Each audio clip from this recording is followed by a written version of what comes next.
Good evening to everybody, and nice to meet somebody of you that is the first time that join our meetings. I am Amedeo Spagnoletto, and I work for the National Museum of the Judaism and the Shoah in Ferrara, and I'm here in the vest of connecting together the important and the net of the Jewish Museum in Italy. This is the sixth edition of our meeting called the Jewish Italy. And this year, the new format is Jewish Italy around the world, with the verses come from the Torah, Ufarastai Yama Vakedma Vetzafona Vanekma, that means you will spread out at the four corner of the earth. It's connected to our father Jacob, but we wanted to use this quotation about the artifacts and the Jewish art that is spread out from Italy around the world. And here together with me, I see, by the way, that there are some representative of the Jewish museums in Italy, and I welcome them. And I also thank them to give me the opportunity and the chance of leading these interesting meetings. And the first meeting that we have and we presented this evening is with Simona Di Nepi. She is the curator of Judaica at the Museum of Fine Art of Boston. The concept of this meeting is in this year is to present other realities around the world that are Jewish museum, or as well they have a wing about the Jewish art, as we are speaking this evening. And so the format is always the same, and I give the floor to our guest, that is Simona Di Nepi. By the way, she is active inside the net of the Jewish Museum in Italy. And during her lectures, you can make your observation. You can ask questions through the chat, of if you want, you can ask to open your microphone at the end of his speech. And we would like that you enjoy our meeting this evening. Now, for some instruction for the people who wants to hear our meeting this evening in Italian. At the bottom of your screen, you have altro, opposite. I speak in Italian because our instruction for the Italian audience. Allora, sulla barra degli strumenti in fondo alla base dovreste avere tutto a destra un'icona con scritto altro. Se voi pigiate dentro altro, voi avete la possibilità di entrare dentro interpretariato e scegliere la possibilità di ascoltare questo incontro in italiano. All the meeting, tutti gli incontri che noi faremo da adesso fino a giugno e che ospiteranno nostri graditissimi ospiti. In questo caso specifico abbiamo Simona che potrebbe parlare in italiano, ma negli altri appuntamenti che avremo in futuro non sarà così. Avrete sempre la possibilità di ascoltarli in Italian. Now in English, all the meetings that we have during the year until the next spring and the next summer will be with guests speaking always in English on other languages. And therefore, for Italian audience, we will have always the simultaneous translation thanks to our guest that now I don't remember her name, that help us to give the translation in Italian. Simona, yes. Susanna, sorry, I forgotten her name. And that's it. I give the floor to Simona Di Nepi, our precious guest. And please, Simona, the floor is yours. Buonasera, good evening, everyone. It's lovely to see you all here. Thank you, Amedeo, for the very generous invitation, and I want to thank Rachel Silvera for the help organizing this. Let me just say a couple of sentences in Italian, because I'm Italian and most of you are. Buonasera a tutti, grazie per essere qui.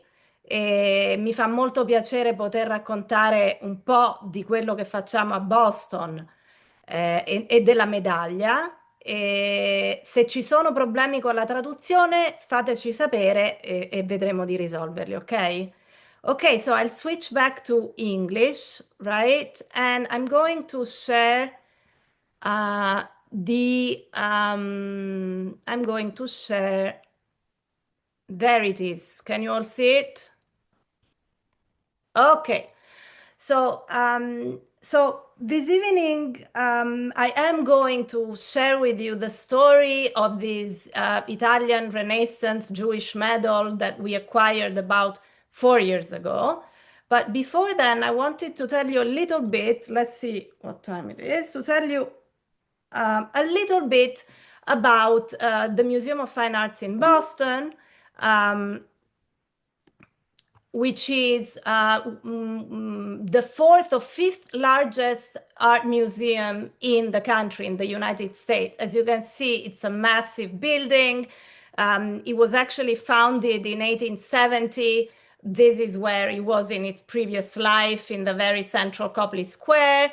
And very quickly, in the beginning, in the 1900s, the trustees understood that the building in Copley Square was already too small for this growing collection that was growing very fast. And they moved to a newer area, and I'm showing you the grand entrance of the museum.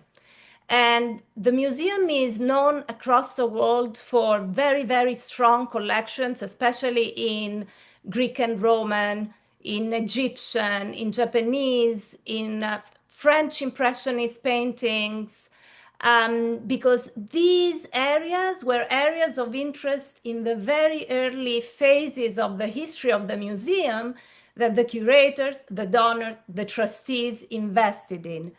Jewish art, or Judaica, has a very different story that I usually sum up with a blank slide to convey the idea of the absence of an intentional collecting in this area. And the first time that a Judaica object was bought by the MFA was in 2009, this Hanukkah lamp from Germany that you see here.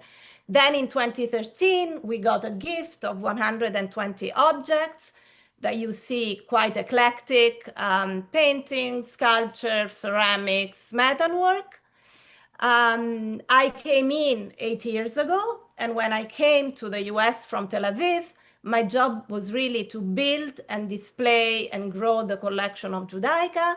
I created a webpage where I defined Judaica as quite a broad array of objects, anything that really conveys the experience, the Jewish experience, life, history, and culture.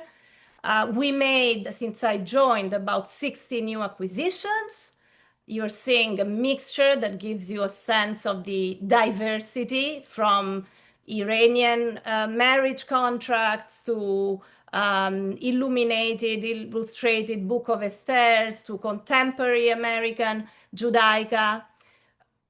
During these years, I also dug into the existing different collections of the museum for something that I like to call unnoticed intruders. They're objects that came in the museum very long time ago, 1895, 1916, but they were not interpreted, understood, and displayed as Judaica, and we're doing it now. We show our Judaica in 15 different galleries, according to the place of production and the region of production. And these include Italian Renaissance galleries, Islamic galleries, Dutch, American, colonial American, musical instruments. And finally, in about 2 years ago, we opened Boston's very first Judaica gallery. This is one, I think, of only 5 such spaces in the world. And I mean a Judaica gallery in a non-Jewish museum, okay? This is a view of the Judaica gallery, which is called Intentional Beauty, Jewish Ritual Art from the collection. And in it, we show new acquisitions made in the past 8 years on display for the first time from India, Iran, Iraq, Yemen, Israel, Europe, America, from the 16th century to contemporary times, and in many different media. So I think probably this should be, this was NBC that did an interview about our new gallery. I think I'll go on now and start with the story that we're going to focus on this evening. So the story starts of this medal in August 1555 in Venice, when a 15-year-old girl by the name of Beatrice de Luna appears with her mother before the Venetian Inquisition. The Venetian tribunals point their fingers against these two Christian women for living a Jewish life in secret in Venice. This is a very serious accusation because only 5 years earlier, the city of Venice had expelled its conversos, who were pejoratively called marranos. So 5 years after this decree, they're called by the Venetian Inquisition, and something extraordinary happens that comes straight out from a TV drama. The 15-year-old girl, even when she's left on her own in the room by her mother with the Inquisition tribunal, she declares that she wants to live by the law of Moses, by the Torah, and to live openly as a Jew. She takes an enormous risk, and she and her mother are immediately expelled from Venice. And when I say that she takes an enormous risk, it's because only a year later, in 1556, in the city of Ancona, many of you know that 24 Jews were burnt at the stake for being regarded as marranos. So these were very dangerous times that we're speaking about.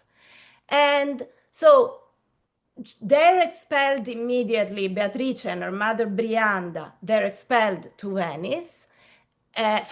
From Venice. They arrive in Ferrara. We'll talk about it later.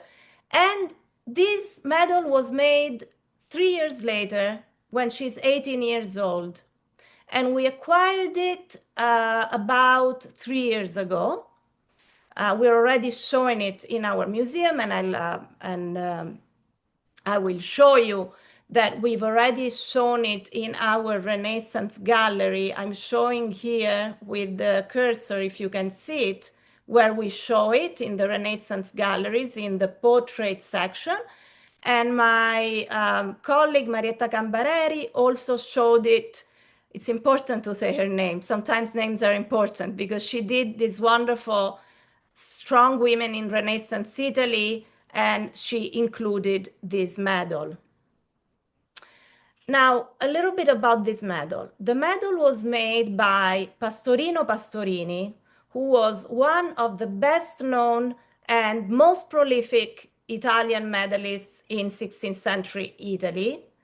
And he really represents Beatrice de Luna in this very traditional profile format of Renaissance medals and Renaissance portraits, dressed very elegantly. If you look at the dress with this low-cut body, the puffed sleeves, the high collar, the jeweled pendant, the pearl earrings, and again, a jeweled veil that covers her hair.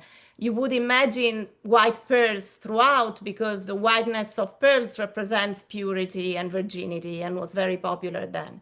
But what's most important about this depiction that Pastorino Pastorini makes of her is the inscription, which on the left, as you can see, says Gracia Nasi, which was Beatrice de Luna's Hebrew name, because remember, she was a crypto Jew, a secret Jew.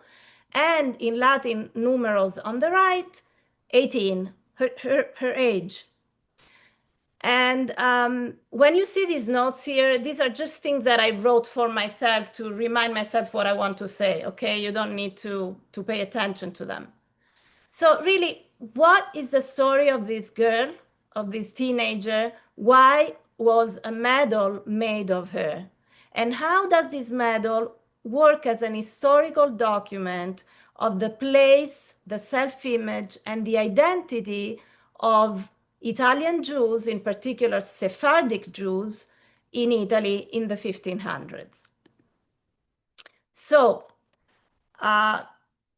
let's speak about her life. And Beatrice's life was just as tumultuous as the opening episode in the Venice Inquisition that I've told you about.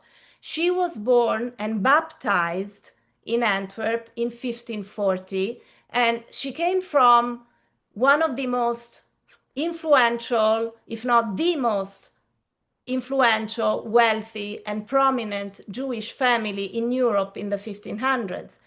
This family that originally came from Portugal, they had been forced to convert to Catholicism in Lisbon. And since then, they basically had been on the move, escaping from the Inquisition, but also trying to protect their wealth, which was, very large, from Lisbon to Antwerp, from Antwerp to Venice, Venice, Ferrara, and finally Ferrara, Constantinople.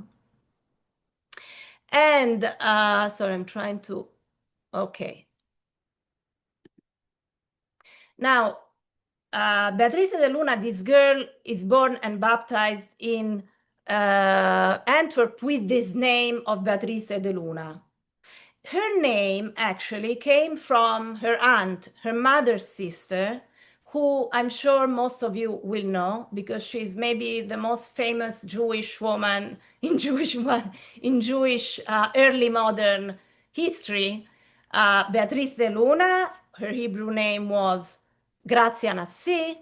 So many books have been written about her. Cecil Roth called her the most adored Jewish woman of that or any age. And I know that at the MEIS, you're very familiar with the Dona Gracia because you hosted in 2018 Amos Gitai, who made a movie, I believe, about the story of the aunt, Dona Gracia. And I see that that Sharon Reichel in 2022 did a presentation about the story of Dona Gracia the Elder. I hope you're following me. We're actually talking about, she's so famous that in Turkey there is a whole TV series you can watch. You'll find it on YouTube. In Israel, there is a rather bizarre, in Tiberias, in the Kinneret, a kind of curious hotel/museum where the staff is dressed in, period clothes. And why in Tiberias? Because Dona Gracia tried to establish a Jewish settlement as a shelter for Spanish and Portuguese Jews in the 1500s in Israel, in Palestine. Okay, so then how did I come across Dona Gracia? It happened about 13 years ago when I was working as a curator for the ANU Museum of the Jewish People. Maybe many of you will know it as the Diaspora Museum, Bet Atfutzot. And I was working on a gallery of Sfarad, and I wanted Dona Gracia to be a central figure in the story of Sephardic Jews. But I realized pretty soon that there were no images done of this incredibly famous woman during her lifetime. I found that there is a 20th century print by the famous Arthur Szyk, Polish miniaturist and painter, of Dona Gracia Mendes and her nephew, who became the chief advisor to the Turkish Sultan. And I also realized that every time that Dona Gracia Nasi the Elder was discussed, they would show this medal. meaning this medal was mistaken for the identity of the aunt rather than the niece. And this medal was used to actually tell the family story of the Nasi Portuguese family. There are many examples of this medal across the world. Some are original to Pastorini, to the 16th century, like ours, probably like the one in Paris and New York at the Jewish Museum. But there are also some that I photographed here on the sides that are modern replicas kept in private collections. These are photos I took last December. I'm looking at the, okay. So actually at the Anu Museum, the way that the old museum used to tell the story of Dona Gracia, the aunt, was with this diorama that, as you can see in the caption, represents Dona Gracia in her beautiful home in Istanbul today, organizing a boycott against the city of Ancona because, as we've said, the 24 Jews had been burnt at the stake. This diorama has been used for the Anu Museum today, that we plan this display to tell the story of this family, also with an animated film about the legend of Dona Gracia Nasi, with a replica. What you're seeing here is the replica of the medal that we have, and with the different chapters in the story of this extraordinary businesswoman, philanthropist who would regularly negotiate with sultans and popes and princes to protect Iberian refugees. Back to the niece. So I want to tell you a little bit about her life. I started where she's born, right? We have an unusually a large amount of information about her, and that's because of how famous the family is. So we have records from the Inquisition archives, we have diplomatic correspondence, we have prenups, we have testaments, even rabbinic responsa. And that tell us about the events, the date, and the places of Dona Gracia the Younger's life. As I said, she was born in Antwerp and baptized. After 3 years, her father dies. Antwerp, which was ruled by the Catholic Spanish Empire, becomes increasingly dangerous for these crypto Jews. And so her famous aunt I've just told you about organizes a safe conduct to Venice. And let's see if I can see 1 second. The safe conduct to Venice, and Beatrice and her mother arrive in 1546 in Venice when she is only 6 years old, and they actually start to live as Christians on the Grand Canal. They don't go to live in the ghetto. And this is important. Few years later, when she's 13 years old, and this is extraordinary, she is kidnapped on a gondola at night by her 2 cousins from the Nasi family. And this was a plan that had been organized by her aunt so that she wouldn't marry a Venetian, so that the family wealth would be protected. So she's 13 years old. This happens. 2 years later, as you know, 15 years old, she's called by the Venetian Inquisition. And as I said, she is expelled from Ferrara, from Venice in 1555, and she arrives in Ferrara. And I'm sure many of you know this material better than me. She arrives in Ferrara at a time when Ferrara was probably the most favorable city for Jews to live in. because the same year that Venice had a decree expelling its conversos, the Ercole, sorry, let me put, Ercole II, Duke of Ferrara, did exactly the opposite. He issued a decree inviting the conversos like the Nasi family. And so she arrives in Ferrara, and this is where, for the first time, this girl can live openly as a Jew. And that's why, for the first time, she takes the Hebrew name of her aunt, Gracia Nasi. Everything seems to have settled down, but a year later, her mother then dies. She's now an orphan, and she's engaged and married to her cousin, Samuel Nasi, one of the two cousins who had kidnapped her on a gondola 2 years later. It is on that year, in 1558, when she's 18-year old, and to mark her engagement and her wedding, that the medal is struck.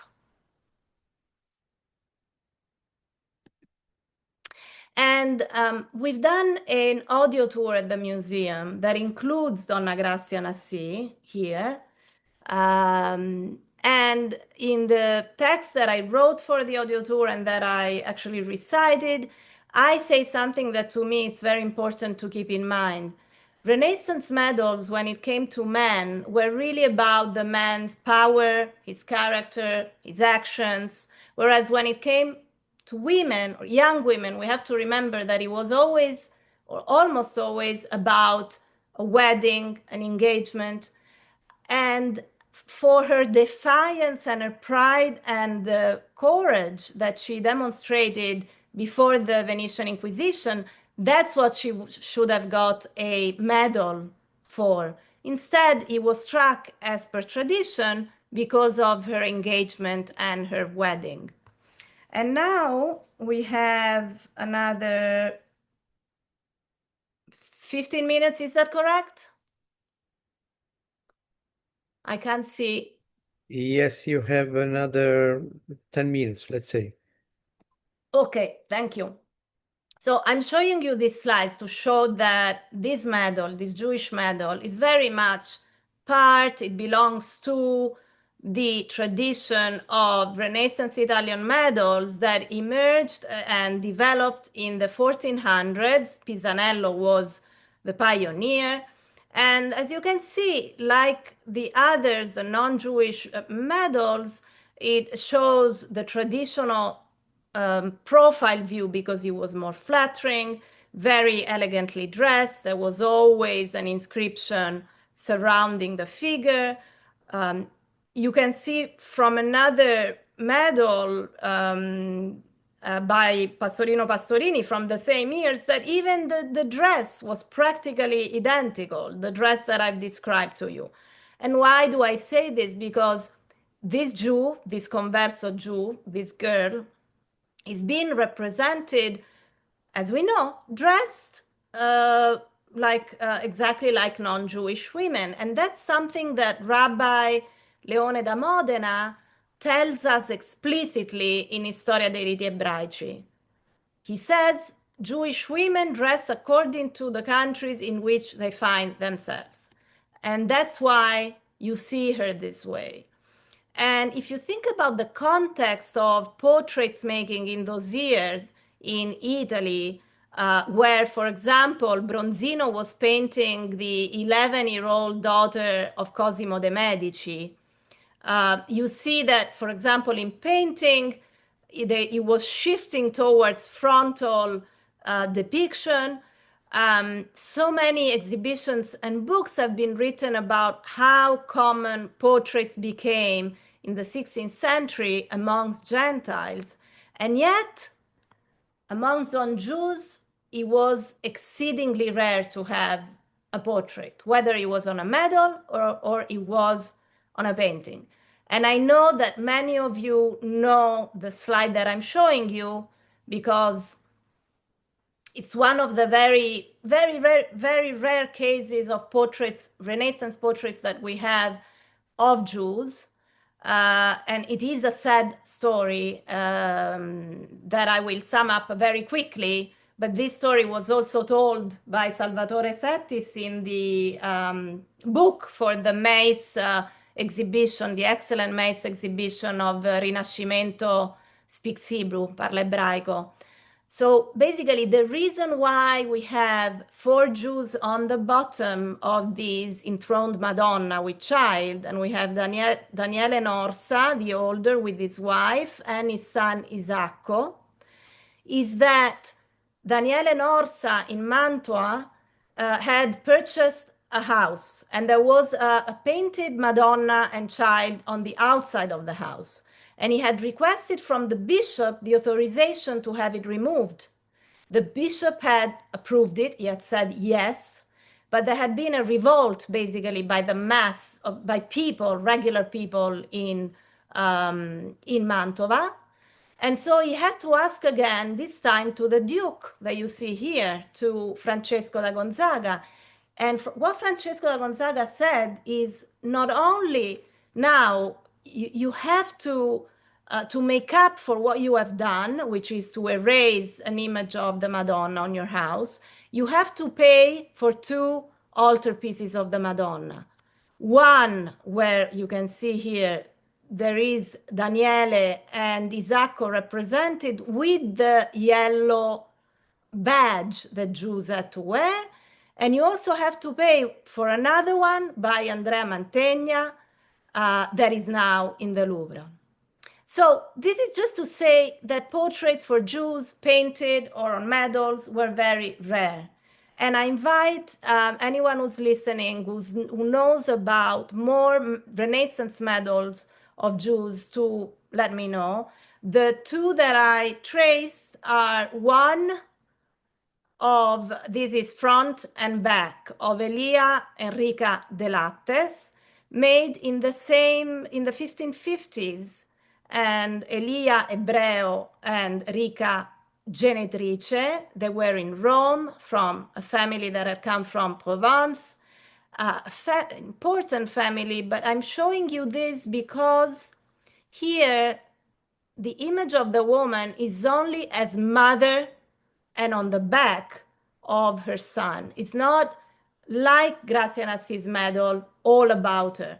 Then there is another medal made in Ferrara by Pastorino Pastorini that I understand was actually stolen during the Second World War. Maybe I've got it wrong, please let me know, of a banker in Ferrara, Abramo Emanuele Norsa. And I want you to think how incredible it is that in the 1550s, which is the climax of the Counter-Reformation, horrible things are happening to Jews across the country. Talmud's been burnt in many Italian cities, the ghetto erected in Rome, the awful episode in Ancona that we've talked about. And in those years, Dafka, as we would say in Hebrew, precisely in those years, we have these three rare medals, 1, 2, and the Gracia Nasi, medals of Italian Jews. Now, I'm going to see, yes, I'm going to finish in a few minutes, but I want you to think with me about this medal as an historical document, a visual historical document of what? Of what we see. We said the girl, a teenager who's dressed like other, Gentile women in Italy at the time, meaning there is no difference in her appearance. And that there is no difference in the style that she's portrayed in the profile. However, there is an inscription in Hebrew. So that inscription in Hebrew is a proof that this family, and I hope this woman, are really reclaiming through the Hebrew characters their Jewishness, the Jewishness that they had been hiding for at least 50 years, that they had been practicing in secret. And it's only in Ferrara that they can do that. They take the Hebrew name, they produce an image of themselves, of their daughter or their niece, with Hebrew character. And I like to think that because we know that Gracia Nasi the younger was defiant by the Venetian Inquisition, that she also, if not decided, at least suggested to her family that the medal should have the inscription in Hebrew. And showing agency, right? Well, in English we say agency, meaning autonomy of this very young teenager girl. And it's interesting that in the galleries we show it next to another very young woman. See, this is the medal. This is a tiny, beautiful self-portrait by Sofonisba Anguissola, this painter from Cremona, who was 24 years old when she painted this self-portrait, who's known to have painted the highest amount of self-portraits than anyone else before Rembrandt. So we have two young women, a Jewish one and a non-Jewish one, in northern Italy that are showing extraordinary will and pride and autonomy. And again, here I want to just stress, let's see, I think it's the last slide. I just want to stress that this medal, which by the way is also very beautiful as an object, really embodies the constant negotiation that Italian Jews in Counter-Reformation Italy had to carry out about their own identity, and even more so the negotiated identity of Sephardic Jews who were new Christians, had been Christians for generations. So they were negotiating between cultural integration, which comes across perfectly in the way she's dressed, in the way that she's portrayed, in the age in Latin, and religious difference that is conveyed through the Hebrew characters.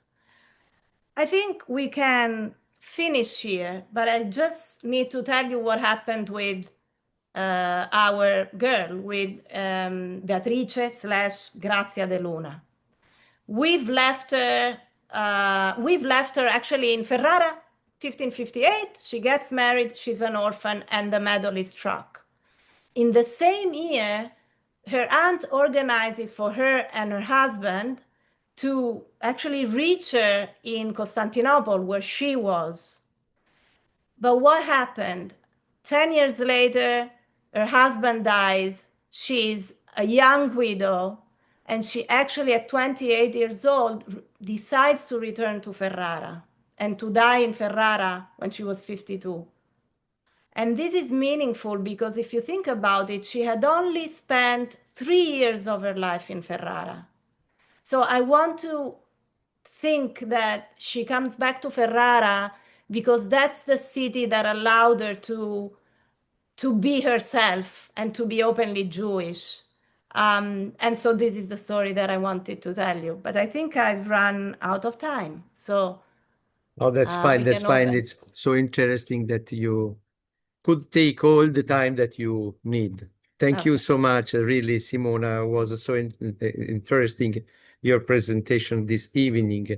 And I see that I am asking if on the chat if there are, okay, they am saying complimenti, bellissima presentazione. So you understand also other people wrote something about this. That was really amazing presentation. I wanted to take a few minutes to tell that I identified inside the list of the people joining with us this evening that we have Marcella Ansaldi, the director of the Jewish Museum of Venezia, and Golga Milasecchi, also the director of the Jewish Museum in Roma, Dora Liscia, the director of the Jewish Museum in Firenze, Claudia De Benedetti, the director of the Jewish Museum in Casale Monferrato, and Anna Di Castro, the responsible of the Jewish museum in Siena, and other friends and people joining us from years, and they didn't miss any presentation of our program.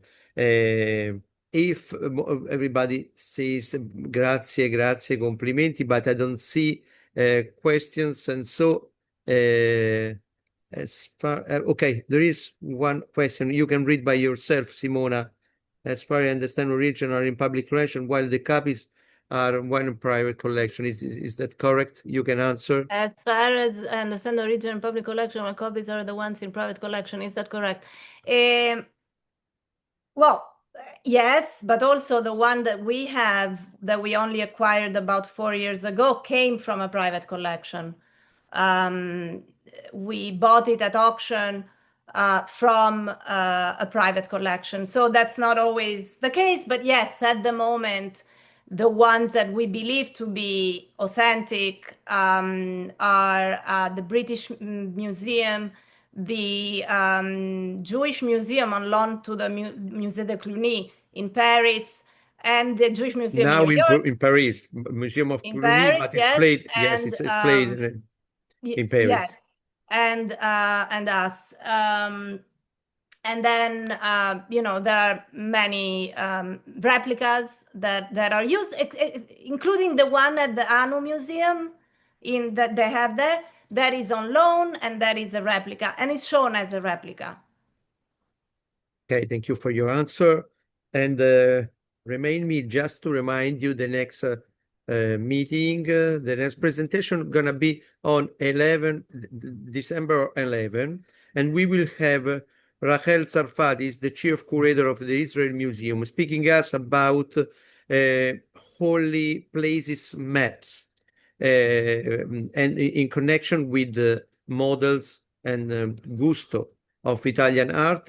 And because one of the masters, the most important art production of the holy places map is placed in Florence at the National Library in Florence, and I had the opportunity and the privilege of having it on my hands, and it's amazing, dating on the Middle Age, and so will be a very, very good meeting. The next one, you could not miss it, because we have the chief curator of the Israel Museum speaking us about important theme, put in connection the Italian Jewish artifacts together with her museum that she represents. Therefore, you will spread out at the corner of the earth. This is the Jewish Italian art that we can find everywhere in the world, and this is the arguments that we want to show you, to give you in this year. Thank you so much for having you here. No, please.